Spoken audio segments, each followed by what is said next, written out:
दोस्तों नमस्कार। आज हम एक पहेली लेकर आए हैं। पहेली इस प्रकार है। नर पर नारी चढ़े, नर को पकड़ो हाथ, नर पर नर चढ़ो, नारी जोड़े हाथ। यह वाक्य किसी सरल पहेली से अधिक था।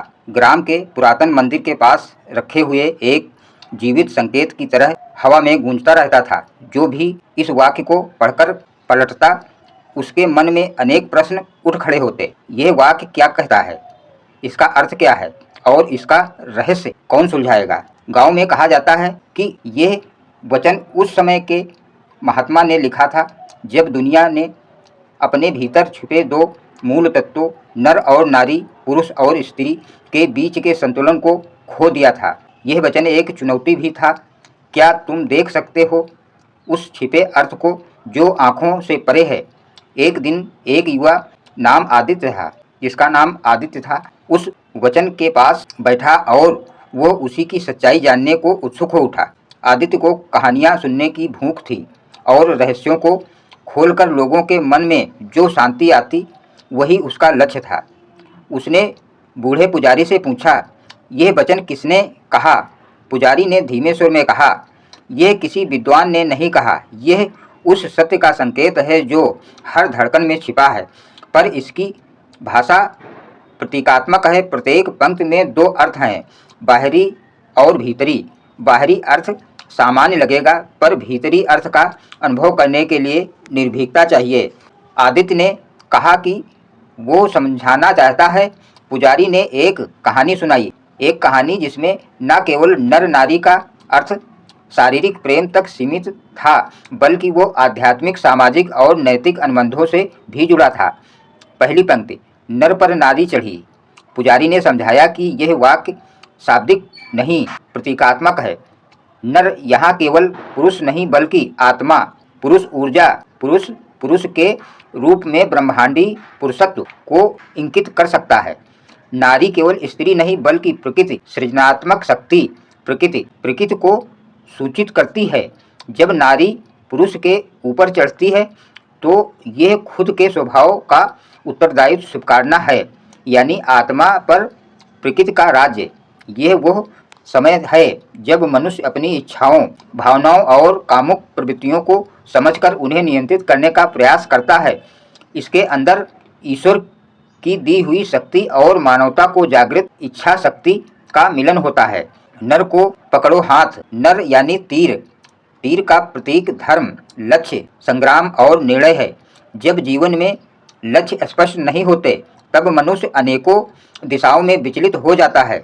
नर को पकड़ना हाथ, एक निश्चित लक्ष्य को पाने के लिए हाथ में दृढ़ संकल्प और साधन रखना है। तीर और अस्त्र जैसा है जो सत्य और धर्म के पथ पर आपको आगे बढ़ाता है। यह कहता है आध्यात्मिक या सांसारिक दोनों तरह के लक्ष्य के लिए आपको हाथ मजबूत करना होगा। और यहाँ हाथ का अर्थ करुणा, कार्य और दायित्व से भी है। दूसरी पंक्ति, नर पर नर चढ़ो। यह पढ़ने में उल्टा और अटपटा लगता है, पर इसे उलट कर समझो। यह कहता है कि जब पुरुष अपने भीतर के पुरुषत्व को पहचान कर अपने अंदर की कठोरता और न्यायप्रियता को आगे लाता है, तभी वो जिम्मेदारी उठा सकता है। यह राजनीति, शक्ति और उत्तरदायित्व की बात भी है। नर के ऊपर नर चढ़ने का अर्थ उस समय की तबाही से सतर्क होना है जब शक्ति केवल बल के प्रयोग में सीमित रह जाती है। इसका सूक्ष्म अर्थ यह भी है कि समाज में अगर केवल बल और पुरुषत्व ही सर्वोपरि बन जाए तो वो विक्षिप्त हो जाएगा। इसलिए नारी के चढ़ने और नर पकड़े हाथ की पहली पंक्ति का संतुलन बने रहना चाहिए। नारी जोड़े हाथ। यहाँ नारी हाथ जोड़ना विनम्रता, भक्ति और समर्पण का सूचक है। यह संकेत है कि किसी भी शक्ति की सद्भावना तभी स्थिर रह सकती है जब उसके साथ नारी समान रूप में संयम, करुणा और सहनशीलता लेकर आती है। नारी का हाथ जोड़ना केवल पारिवारिक सम्मान नहीं, बल्कि सृष्टि के प्रति दया, संवेदनशीलता और समझ का प्रतीक है। और यही पूरा वाक्य जब एक साथ पढ़ा जाता है तो यह बताता है शक्ति और संवेदना दोनों का समन्वय आवश्यक है। शक्ति बिना संवेदना के पत्थर बन जाती है, संवेदना बिना शक्ति के नाजुक और कमज़ोर पड़ जाती है। अतः जीवन की सम्राटी जो व्यक्ति अपने भीतर नर और नारी शक्ति और करुणा, निर्णय और अहिंसा का समन्वय कर ले, वही सच्चा विजयी होता है। आदित्य को यह समझकर मन में प्रश्न और उठा, क्या यह वाक्य केवल व्यक्तिगत आचरण के लिए है या समष्टि के लिए भी? पुजारी ने उत्तर दिया, यह दोनों के लिए है। गांव की कहानी यह भी बताती है कि पहले के समय में एक राजा हुआ करता था जिसने अपने साम्राज्य में केवल शक्ति और कठोर नियम लागू किए। उसने नारी और कमजोरों की चिंता नहीं की। उसने केवल विजय और विस्तार के लिए युद्ध किए। साम्राज्य तो उसने प्राप्त किया, पर जनता दुखी थी। पाप और अत्याचार के कारण धरती सूखने लगी और असमंजस से बाढ़ रोक टूट गई। तभी किसी तपस्वी ने यह वाक्य लिखवाया और कहा, जब तक तुम नर की ताकत के साथ नारी की दया नहीं जोड़ोगे, तब तक तुम्हारे हाथ में पकड़ा नर ना धरती को बचा पाएगा ना लोगों को। राजा ने पहले तो मजाक उड़ाया, पर जब अकाल और विपत्ति ने चौतरफा तबाही मचाई तो उसने समझा कि असली जीत बाहरी विजय में नहीं, आंतरिक तादात्म्य में है। उसने अंततः नारी की संवेदनशीलता की कदर की और अपने शासन में नर नारी क्षेत्र की भागीदारी बढ़ाई। राम राज्य जैसा संतुलन उसी से बना। आदित्य ने पूछा, क्या यह वचन केवल नारी पुरुष की शारीरिक भूमिका पर ही आधारित है? पुजारी मुस्कुराकर बोला, नहीं, ये धार्मिक और दार्शनिक है। पुराण और उपनिषदों में पुरुष प्रकृति के सिद्धांत की व्याख्या मिलती है, जहाँ पुरुष साक्षी है और प्रकृति क्रिया। जब प्रकृति पुरुष पर चढ़ती है तब क्रिया होती है, पर जब दोनों मिलकर लक्ष्य नर को पकड़े हाथ में तब आचरण धर्ममुखी बनता है। पुजारी ने एक और कथा सुनाई। एक लड़का और लड़की की जोड़ी थी, अर्जुन और मेधा। अर्जुन एक धनुर्धर था, वीर और दया शून्य। मेघा करुणा, विद्या और शांत प्रकृति की थी।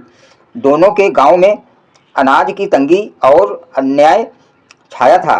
अर्जुन की तलवारों और मेघा की बुद्धि का समन्वय ही गांव को संकट से बचा पाया। एक दिन दुश्मन गांव पर आक्रमण करने आया। अर्जुन ने अपने हथियार उठाए, पर मेधा ने कहा, हथियारों का प्रयोग तभी नर शिकायत की भाषा समझने में असफल हो।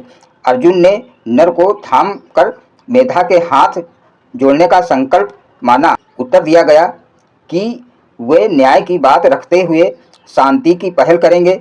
युद्ध अंतिम विकल्प होगा। परिणाम स्वरूप दुश्मन अपने उस गांव के बीच समझौता हुआ और अनर्थ टला। यह कहानी इस वचन की सशक्त व्याख्या बन गई। केवल बल से नहीं, बुद्धि और समर्पण से भी काम लिया जाए, समाज में स्थायित्व आता है। आदित्य ने अपनी समझदारी और गांव के युवा को इकट्ठा कर बताया कि यह वचन हर घर में लाया जाए। ये वचन महिलाओं के अधिकार, पुरुषों की जिम्मेदारी, शक्तियों का संयम और नारी की सहानुभूति को याद दिलाए। कुछ लोगों ने विरोध किया, कहा कि नर पर नर चढ़ो, यह उल्टा है। पुजारी ने समझाया, यह उल्टा होने का अर्थ परिवर्तन की ओर संकेत करता है। कभी कभी वही लोग जिनके पास शक्ति है, उन्हें अपने भीतर के और अधिक कठोर पक्ष की पहचान करनी होगी, और वही नारी जिन्हें रोका जा रहा है, उन्हें हाथ जोड़कर न केवल विनती करनी चाहिए, बल्कि अपने अधिकारों की मांग शांतिपूर्ण तरीके से भी करनी चाहिए। समापन में पुजारी ने कहा, ये पहेली किसी एक उत्तर तक सीमित नहीं, इसका अर्थ तुम्हारी अंतर्दृष्टि पर निर्भर करता है। पर एक सच्चाई अटल है, जब नर नारी शक्ति करुणा हाथ नर सब एक पंक्ति में आकर संतुलन बनाते हैं, तभी समाज स्थायी रूप से फलता फूलता है। आदित्य ने गांव के चौपाल में वो वाक्य लिखवाया और हर वर्ष उस दिन एक रीति आरंभ की गई, हाथ नर दिवस। उस दिन स्त्री पुरुष मिलकर गांव के सभी असहायों के लिए खाना पकाते, बच्चों को पढ़ाते और महिलाओं की सुरक्षा व अधिकार पर चर्चा करते। वर्षों के भीतर गांव का स्वरूप बदल गया। पहले जहां विभाजन और डर था, वहां अब संवाद और समरसता आई। इस तरह नर पर नारी चढ़ी, नर को पकड़ो हाथ, नर पर नर चढ़ो, नारी जोड़े हाथ, एक पहेली से बढ़कर एक सामाजिक मंत्र बन गया, जो बताते हैं कि शक्ति और सहानुभूति, युद्ध और शांति, पुरुष और महिला सभी को बराबरी का सम्मान और प्रयोग मिलना चाहिए। जब यह संतुलन बना तब जीवन का तीर सही लक्ष्य को भेद सकता है। और जब नारी ने हाथ जोड़कर करुणा का संकेत दिया तब पुरुषों के कठोर हृदय में मृदुभाव से भर गए। और इसलिए अद्भुत धार्मिक पहेली की सार्थकता यही है, वो केवल सूक्त नहीं, एक जीवन शैली है। इसे पढ़ो, सोचो और अपनी क्रियाओं में उतारो, तभी वह वाक्य अर्थपूर्ण बनकर तुम्हारे जीवन को उजास देगा। धन्यवाद दोस्तों।